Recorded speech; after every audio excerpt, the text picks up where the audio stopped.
uchiwenaka genyi uchirara uchiona mushawa wepetko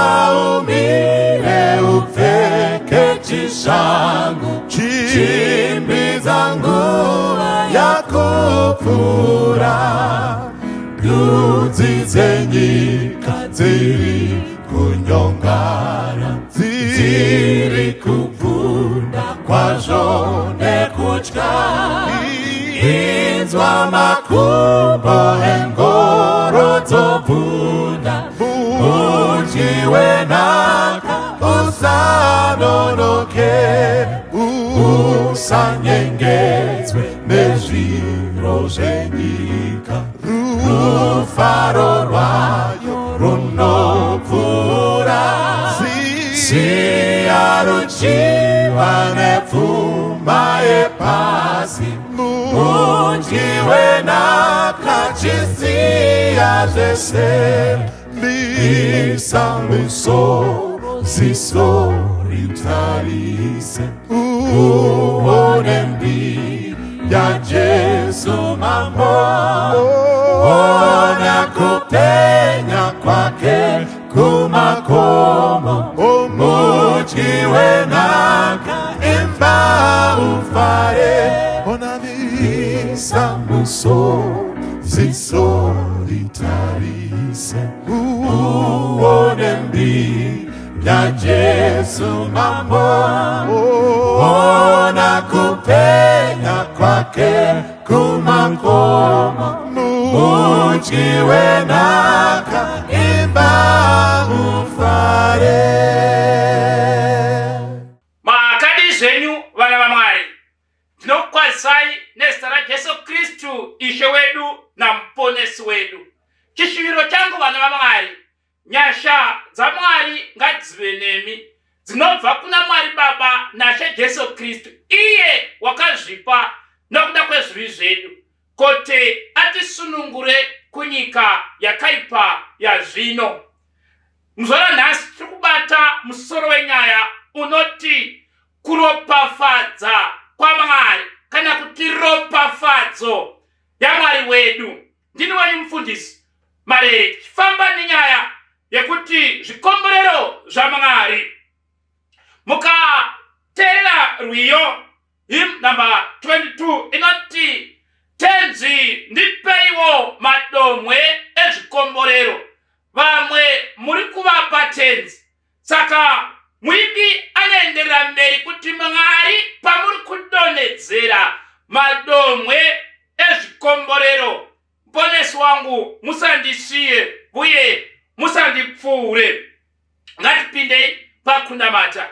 Baba vedu vari kumusoro kudenga, naJesu Kristu muvambi nomukwanisi wokutenda kwedu, kumbira kwedu mukati mezora nhasi Mwari, tauraiwo nesu mutiitire nyasha. Imi Mwari munogona kutichengeta kuti tirege kugumburwa nekutiisa pamberi pakubwinya kwedu tisina chatinopomerwa, tichifara kwazvo.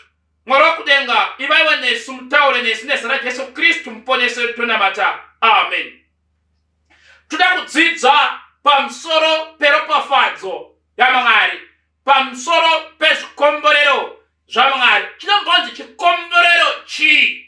Kana takatarisa nyaya yechikomborero, kana kuti kana takatarisa ropafadzo mukati meBhaibheri, vara rinotorwa kuti riburitse iri izwi rekuti zvikomborero kana kuti ropafadzo ivara rinotsanangura kubhenhesa kana kuti kushonyorora kana kuti kupinza zvinhu mugwara kana kuti kutaura zvakanaka pamusoro pemunhu kana kuti kuita munyengetero kuti zvinhu zvifambe zvakanaka. Saka mukati mezora nhasi ndonyaya yatiri kubata nezvayo, asi batei pfungwai kuti Mwari zvedu anoda kutiropafadza.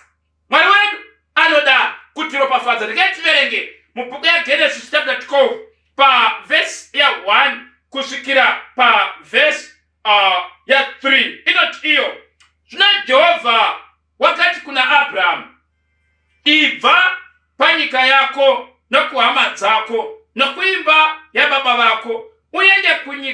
yandichakuratidza iyo. Ndichakuita rudzi rukuru, ndichakuropafadza, ndichakudza zita rako, iwe uropafadze vamwe. Pa verse ya 3 zvikanzi iwe uropafadze vamwe. Ndicharopafadza ivo vanokuropafadza, unokutuka ndichamutukawo. Marudzi ose enyika acharopafadzwa mauri. Ndi Abrahamu ari kudanwa naMwari. Chiri kutotanga kubuda apa. Maropafadzo aMwari ane kuteerera izwi rake mukati.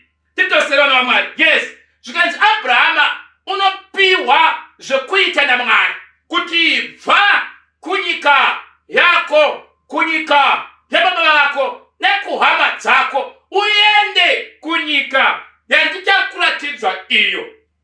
Ini Jehovha ndichakuropafadza, iwe ugoropafadza vamwe. Fungai tiri kudapa, iri kubuda pamavhesi aya ndekuti kana Mwari maropafadza, iwe unovaropafadzo mukati menharaunda yauri, mukati mevakakutenderedza. Saka Abrahamu anonzi naMwari, chekutanga ibva kunyika yako, kana wabva Mwari achakuropafadza. Saka ndio nyaya tiri kufamba nayo mukati mezuva ranhasi, nyaya yeropafadzo dzinobva kuna Mwari. Mwari mbune ndiye anoropafadza. Regai tinamati baba vedu vari kumusoro kudenga, itai kuti mukati mezuva ranhasi kutaura kwangu nekuparidza kwangu asava mashoko euchenjeri, ekugombedzera euchenjeri hwavanhu, asi ngave mashoko ekuratidza kwesimba nokwomweya waMwari, kuti kutenda kwevanhu venyu kurege kuzendama pauchenjeri hwavanhu asi musimba raMwari. Chatinokumbira Mwari kudenga, isai ropafadzo yenyu pamusoro pevanakomana nevanasikana venyu, nokuti muri baba vedu. Dudzirei moga shoko iri ratichadzidza mukati mezuva ranhasi, nezita raJesu Kristu muponesi wedu tonamata. Amen.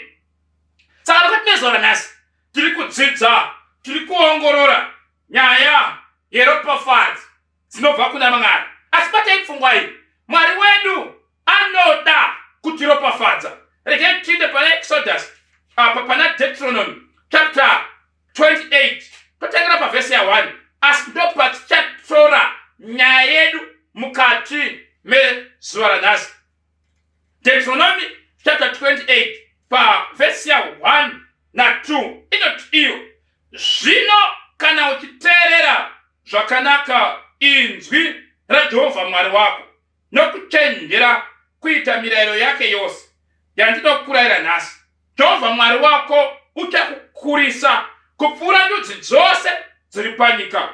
Kuropafadzwa uku kwose kuchaitika kwauri, uchatevererwa nako kana uchiteerera inzwi raJehovha Mwari wako. Saka Deuteronomy ari kutsanangura kuti Mwari akazvimisira, Mwari akazvigadzirira, Mwari wedu ari redi kuti aropafadze vanhu vake. Asi chekutanga, uyo unoropafadzwa anofanira kuteerera inzwi raMwari wedu. Zvakare anofanira kuchenjera, anofanira kungwarira kuita izvo zvakarayirwa naMwari, zvakarayirwa namuponesi. Kana adaro, Bhaibheri riri kuti Jehovha Mwari wedu achakukurisa kupfuura ndudzi dzose dziri panyika. Saka Mwari une urongwa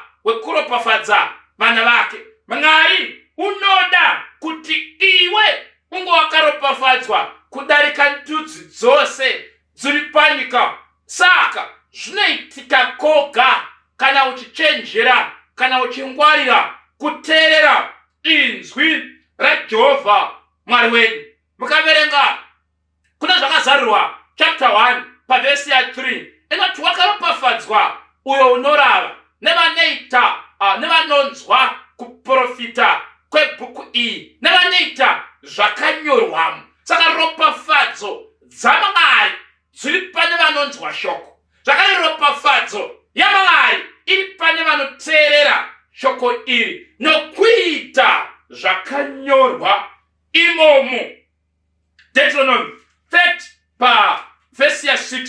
Zvakare ine imwe pfungwa iripo yatinofanira kudzidza mukati mezora nhasi. Iri kuti iyo Jehovha Mwari wako uchadzingisa mwoyo wako nemwoyo yavana vako kuti ude Jehovha Mwari wako nomwoyo wako wose nomwoyo wako wose kuti urarame. Saka Mwari ari kuti nyaya yekuteerera Mwari, nyaya yekufamba mukati menzira dzamuponesi, Mwari akazvigadzirira kutibatsira, kutipa simba kuti tiite izvo zvaanoda. Dzimwe nguva nemhaka yekuti Jeremiah 17 vhesi 9 inoti moyo wakaora chose kupfuura zvinhu zvose, ndianiko ungauziva? Asi Mwari vari kuti musanetseka pamusoro pemwoyo yenyu. Iye anogadzirisa kuti mwoyo yedu iteerere, kuti mwoyo yedu iite izvo zvinodikanwa naMwari. Saka regai tichibata Bhaibheri riri kungoti Mwari ucharopafadza, Mwari ucharopafadza. Ucharopafadza pane zvipi? Saka Bhaibheri haritisiyi tiine fungidziro yekungoti Mwari ucharopafadza, asi rinobva ranongedzera pazvinhu izvo Mwari zvaachatikomborera nazvo. Regai tiverenge Deuteronomy chapter 28 vhesi 3. Pachapter 28 vana vaMwari ndo patichadzidza mukati mezora nhasi. Pane maropafadzo aripo. Bhaibheri riri kuti pavhesi 3 ucharopafadzwa muguta, ucharopafadzwa mumunda. Saka Bhaibheri riri kuona muKristu aine nzvimbo yekugara mukati meguta, riri kuona muKristu aine nzvimbo yekugara kumapurazi, kumaruzevha, kumamisha. Mwari ari kuti vakazvigadzirira kuti vakuropafadze mukati meguta, zvakare vakuropafadze mukati momunda. Itai munhu waMwari, Mwari une urongwa hwekuda kukuropafadza mukati meguta raugere. Mwari une urongwa hwekuda kukuropafadza mukati memunda wako.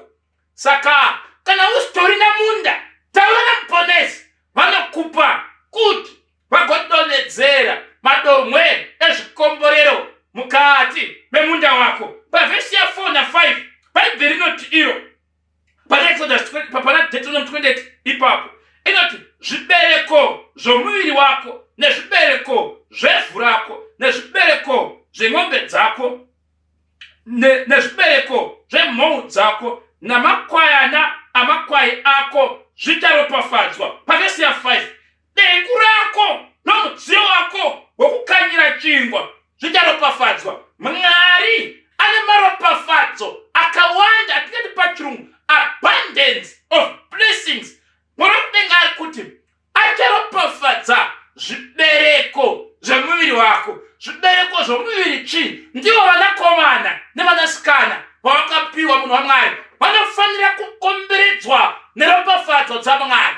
Bhaibheri roti Mwari ucharopafadza ng'ombe dzako, Mwari ucharopafadza mhou dzako namakwayana amakwai ako. Zvakare Mwari ucharopafadza dengu rako nemudziyo wekukanyira chingwa. Pandiri kuona pa vana vaMwari, Bhaibheri riri kuburitsa kuti Mwari akazara nezvikomborero zvekuti ari prepared kuzviisa pamugoti nepamusika, pasipuni nepapani yekukanyira chingwa. Inzwai mutende, Mwari otonamata ndiMwari anotida zvakadaro zvekuti anoropafadza iwe, oropafadza vanasikana, oropafadza vanakomana, oropafadza ng'ombe namakwai, oropafadza huku namachongwe, oropafadza zvaunodikira zvacho. Inzwa mutende, kana Mwari varopafadza, hakuna poto inoshota chikafu chemhuri yako nemhaka yekuti ropafadzo dzaMwari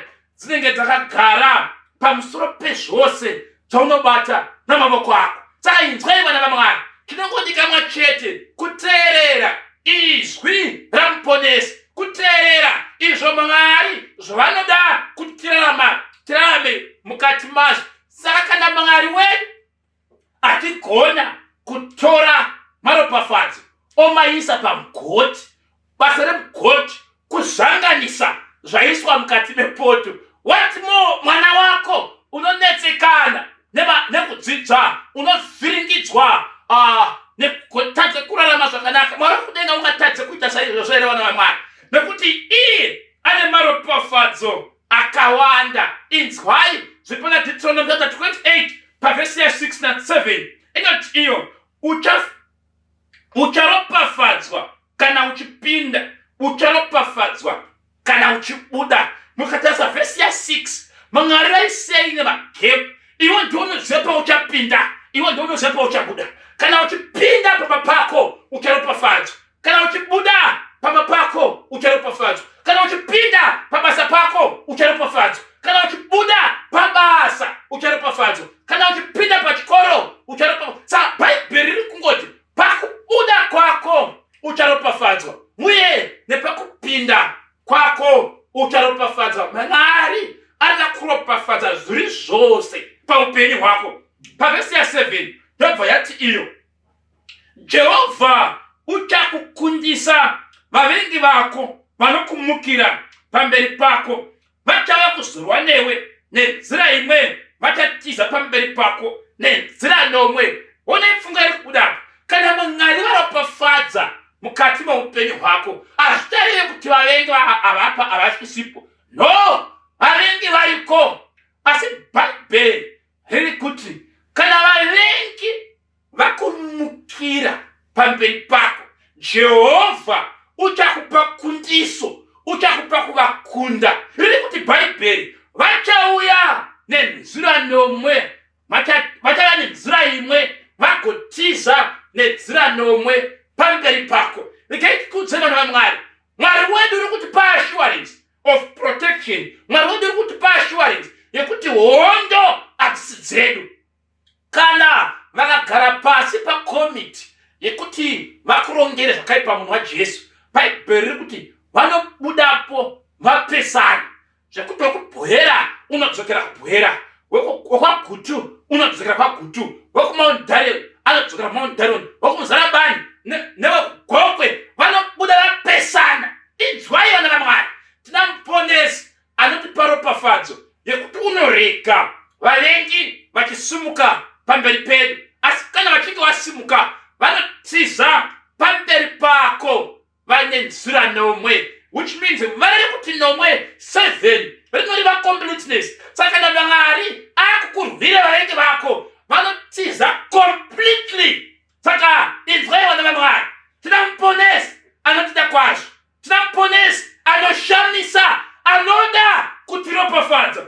Pavhesi ya 8 inotiyo Jehovha ucharayira kuti uropafadzwe pamatura ako napazvose zvaunobata namavoko ako. Ucharopafadzwa panyika yaunopiwa naJehovha Mwari wako. Mwari kudenga ngaatendwe uye ngaakomborere kuverengwa kwezwi rake. Bhaibheri riri kuti kana Mwari woropafadza, unoropafadza zvinobatwa namavoko ako. Zvakare Mwari unoropafadza matura. Honai, Mwari akazvigadzirira kutipa double blessings. Nemhaka yekuti rangarirai Bhaibheri ramboti Mwari ucharopafadza kumunda. Saka zvibereko zveminda yako zvinoropafadzwa zvichiri mumunda. Vapedza kuropafadza zviri mumunda, Mwari wakudenga anozvitevera, unozviropafadza zvakare zvamudura. Apedza kuzviropafadza zvamudura, anozviropafadza futi zvamukati medengu maunenge uchibikira. Saka Mwari ari kuti zvikomborero zvake zvichakuteverera, zvakuteverera zvigokuovertake. Nemhaka yekuti imagine kana chibage charopafadzwa chiri mukati memunda, which means unoita goguru. Waita goguru, Mwari unochitevera, unochiropafadza chamudura. Apedza kuchiropafadza chamudura, wakumona sadza racho rinenge rakaropafadzwa. Mwari wakudenga anoda kuropafadza vana vake. Inzwai, Bhaibheri kuti kana uri mushandi, Mwari wakudenga unoropafadza paunoshandira. Apedza kuropafadza paunoshandira, anoropafadza salari yako. Apedza kuiropafadza, anoitevera bhengi, onoiropafadza ikoko. Ndiye Mwari watinonamata. Zvakare Bhaibheri riri kuti zvose zvinobatwa namavoko ako, Mwari wakudenga akazvigadzirira kuzviropafadza. Saka Mwari wedu uri serious, ane business raari kubata rekuropafadza vana vake. Inzwai pavhesi ya9 tiri pana Deuteronomy 28 ipapo iri kuti Jehovha uchakusimbisa kuti uve rudzi rwake rutsvene sezvaakakupikira, kana uchichengeta mirayiro yaJehovha Mwari wako nokufamba munzira dzake.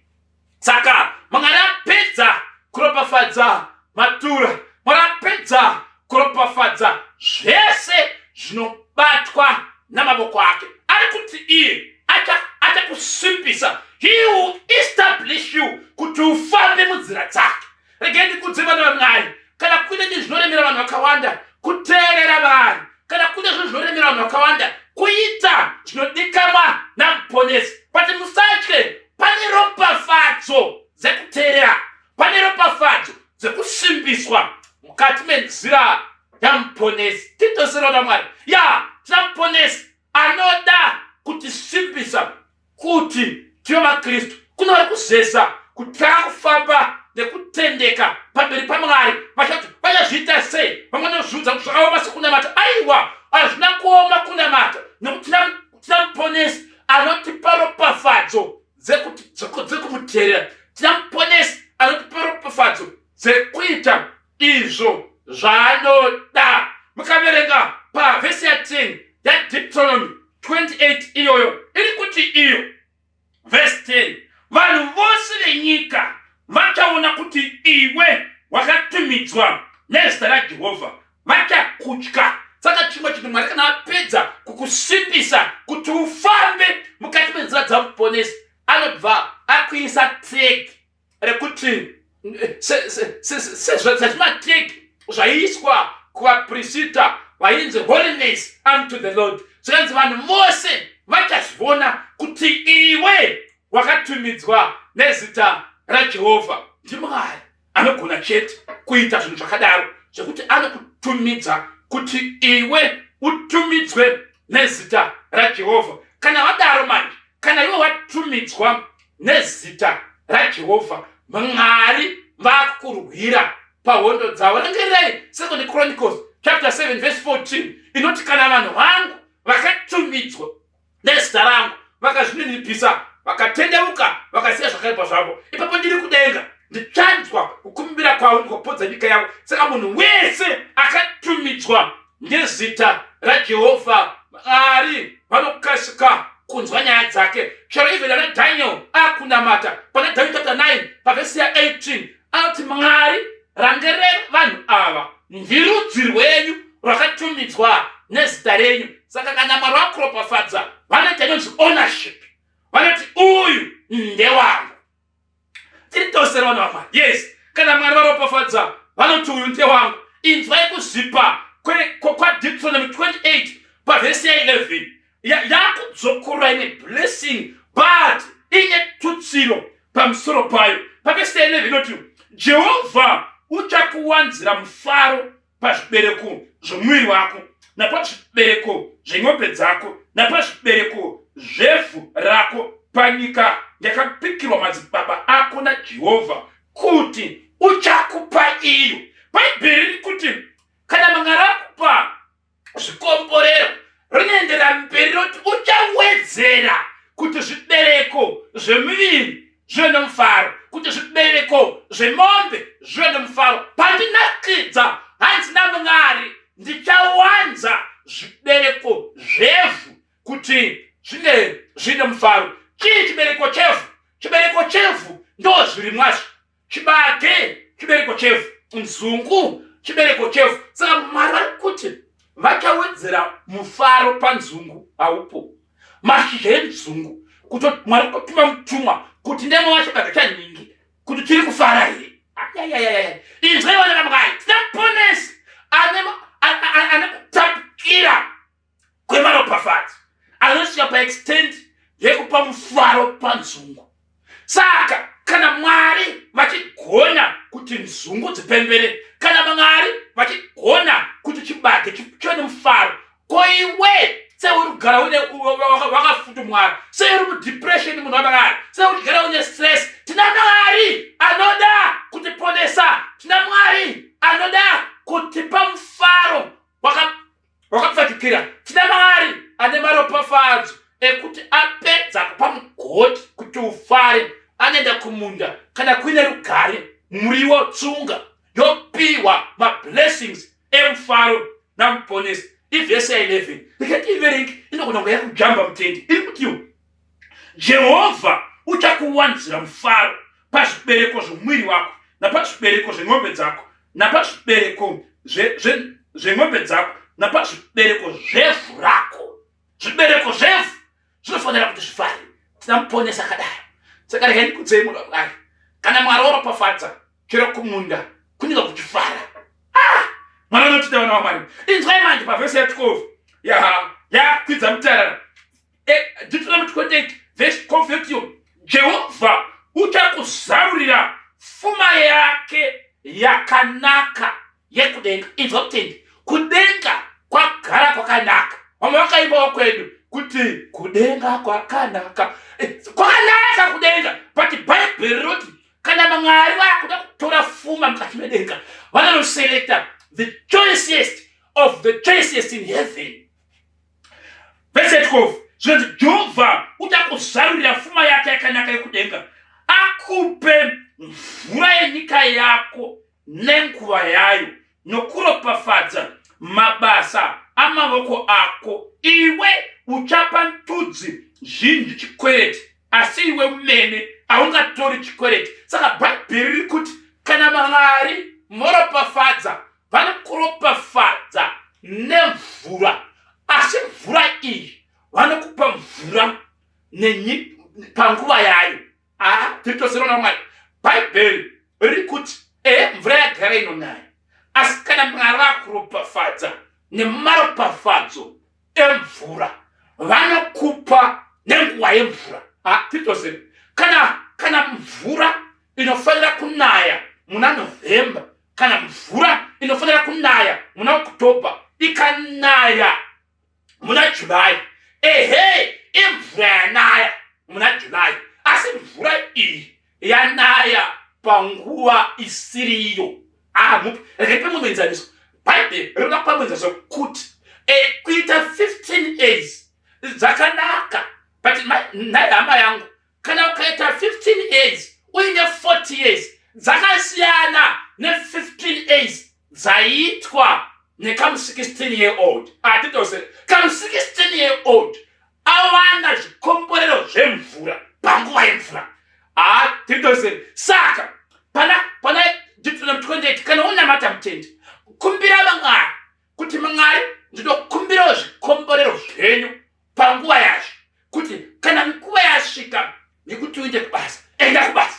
Kana nguva yasvika yekuti uchata, kana nguva yasvika yekuti ubate mwana, ngaabatiwe. Atitose saka Bhaibheri riri kuti Mwari uchakupa zvikomborero zvemvura nenguva yemvura. Ndapedza kudaro vhesi ya12 yobva yati iyo Mwari uchakupa anonzi mafinancial blessings. Mwari ucharopafadza zvese zvinobatwa namaoko ako. Unofanira kuti kana Mwari waropafadza, anything chawaita chinofanira kubudirira, chinofanira kuenderera mberi, chinofanira kufamba zvakanaka. Atitose rapedza kudaro robva rati iwewe uchakweretsesa ndudzi, manations, uchavapa zvikwereti, asi iwe umene haungatori chikwereti. Maonere kuti blessing iyi ndepavhesi ya12 inonopindirana neblessing yekuropafadza zvose zvinobatwa namaoko ako. Saka Mwari wedu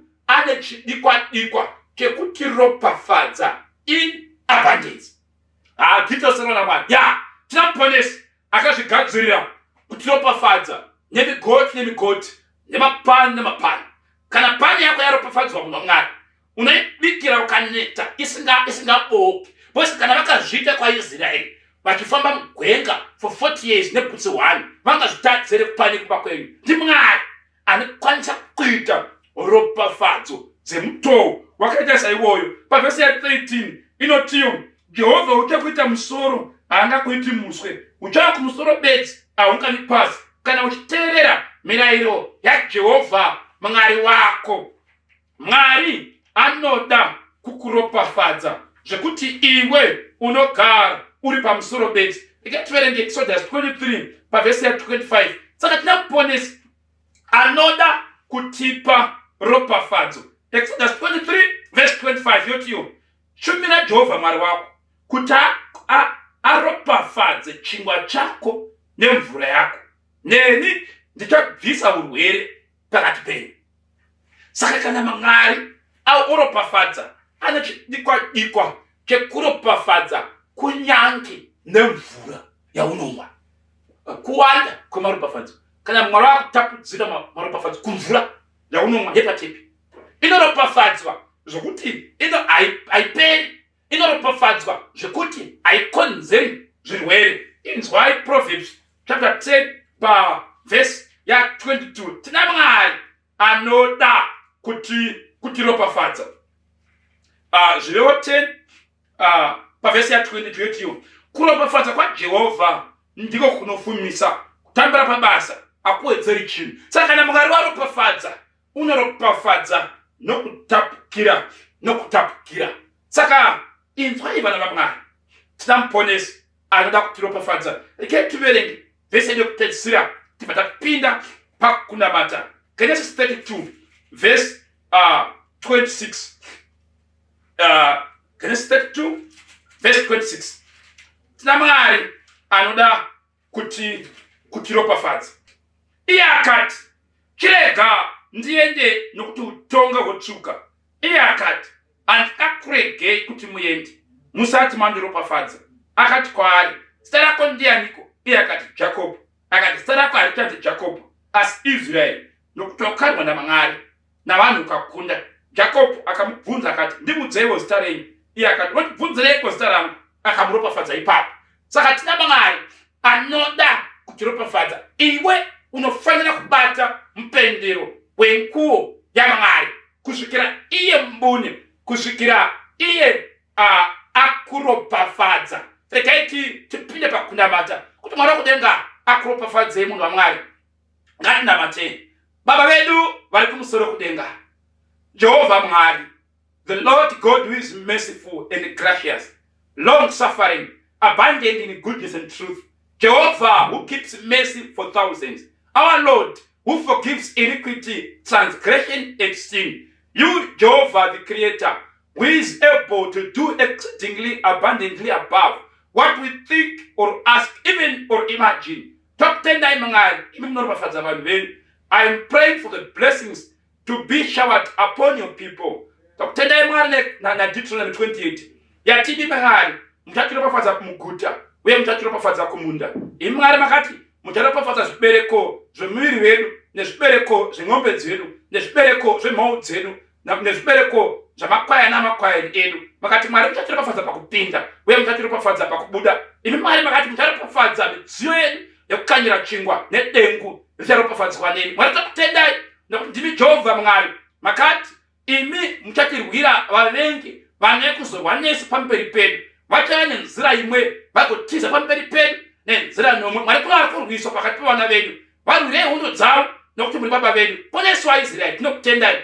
Ndimi zvakare Mwari makati imi Mwari muchasipisa kuti isu tive rudzi rwenyu rutsvene. I am praying for victory for your children. Mwari kurarama mukukutadzirai, vasipisei Mwari muvaitire nyasha nokuti muri baba venyu. Zvakare Mwari madaro makati mucharopafadza zvose zvinobatwa namavoko edu uye mucharopafadza matura edu kuti isu Mwari zvigozikanwa kuti takatumidzwa nezita renyu. Vanhu vazhinji vagozviona uye vagokutyai nokuti muri Mwari unoshamisa. Tsvene waIsraeri, imi Mwari munoti muchawedzera mufaro pazvibereko zvemuviri napazvibereko zveng'ombe napazvibereko zvevhu. Mukati zvakare Mwari mutatiropafadza zvose zvinobatwa namaboko edu. Imi mutatipa pfuma yakanakisa yekudenga, uye mutatipa mvura yenyika yedu nenguva yayo. Madaro Mwari makati hatingatori zvikwereti, asi tichapa vanhu vazhinji zvikwereti. Oh my Father, my Lord, may you stretch out your divine hand to bless your people abundantly. Nokuti muri baba vedu, mutiitire nyasha Mwari, tiva vakaropafadzwa venyu.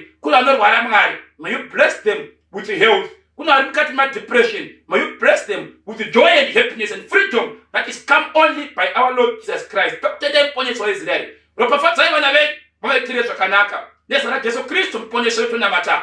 Amen.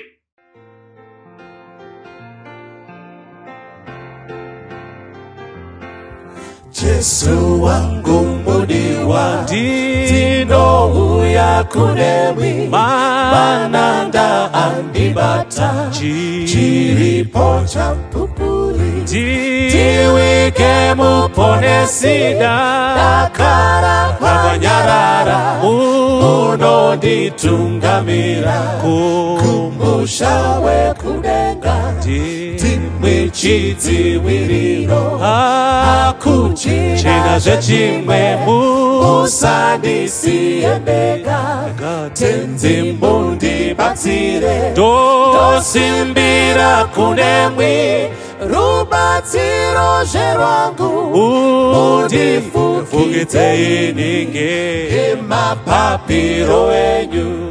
Dimbi Kristu ndinoda zvese zvomunondipa, simudza waputika, rapandiwa norara, zita renyu royera, ini ndenga ndashata, ndazara ngezvitema, mwazara ndindemutsa, kundemutsa kunemwi wekuchenesa ini, rega uzozondirapa moyo wangu mukati, zvetsimere upenyu, pinda mumoyo wangu, rirambe richiwerera, kuzondipa upenyu, zvetsimere upenyu, pinda mumoyo wangu, rirambe richiwerera,